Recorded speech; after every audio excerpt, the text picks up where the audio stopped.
dissing paleo because it's way better in the most part than the standard American diet.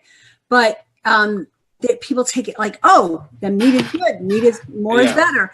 But they're saying that some of the studies aren't founded, and they didn't use organic meat. And yeah, right. What do you say about that? You know, I think it's all smoke and mirrors. Now, the truth is that nutrition is complex, and there are people that smoke and live to 100. There are people that eat eggs, bacon, and cheese and live to 100. There are people that are plant-based and get cancer. It's a difficult issue because genetic influences, environmental influences. Is your water quality good? What's your air quality? What's your stress level? How do you sleep? What's your cortisol, your hormones? You know all that stuff.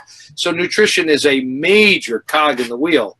But you can do nutrition right and still have other influences and end up with medical issues. And you can do nutrition wrong and happen to have a whole lot of other good stuff going on and end up with a pretty nice lifestyle and quality of life. So we can't be, you know, pompous about it. But without a doubt, there's misinformation about, nobody talks about the risk of ketogenic diet.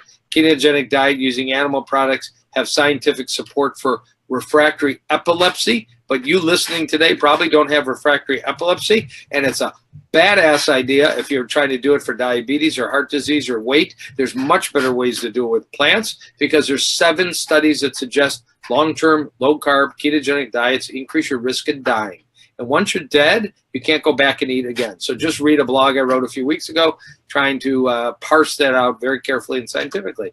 Similarly, the paleo movement, I mean, I love it because you're not supposed to eat at McDonald's, and you're not supposed to eat at Wendy's, and you're not supposed to eat, you know, donuts and frappuccinos. We all agree to that. But do you want to stack your diet heavily with animal products? No.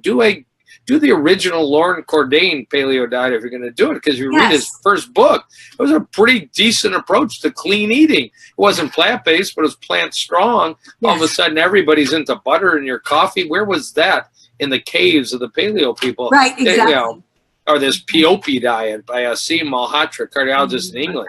He's like totally made shit up and calls it a, you know, a paleo POP diet, but it's shit. It's shit he made up. I know it very well, and I won't go into that at length. So, you know, plant strong or plant only is the only quadrant.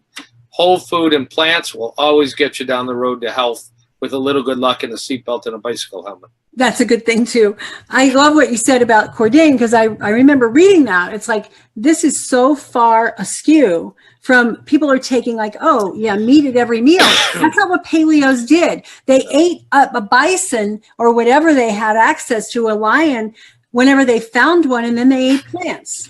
Right, and then they fasted a lot because they couldn't find any food other than tubers and roots and bugs. So, you know, throw in a little appropriate fasting, at least 12 hours a day, you shut the kitchen down. And, you know, a healthy paleo diet may be a reasonable option for some people, but it's not the butter in the coffee, whatever, that's not called paleo. And similarly, a healthy plant-based diet of whole foods with minimal sugar, oil, and salt is probably the best foundation for healthy. When I tell people who don't want to go the whole way, I say plant-based, and then if you want a little, you know, 2-3 ounce piece of meat every day or two, that's organic, that's pastured, that's all that bit, no big deal, as long as everything else is healthy. But when the kind of approach where you're eating meat at every meal, I just don't think it's not certain. I think when you enter heaven, cows, chickens, pigs, and turkeys are there to greet you. And if you're a plant-based eater, I think it's like Vestal virgins. I worry about the other people.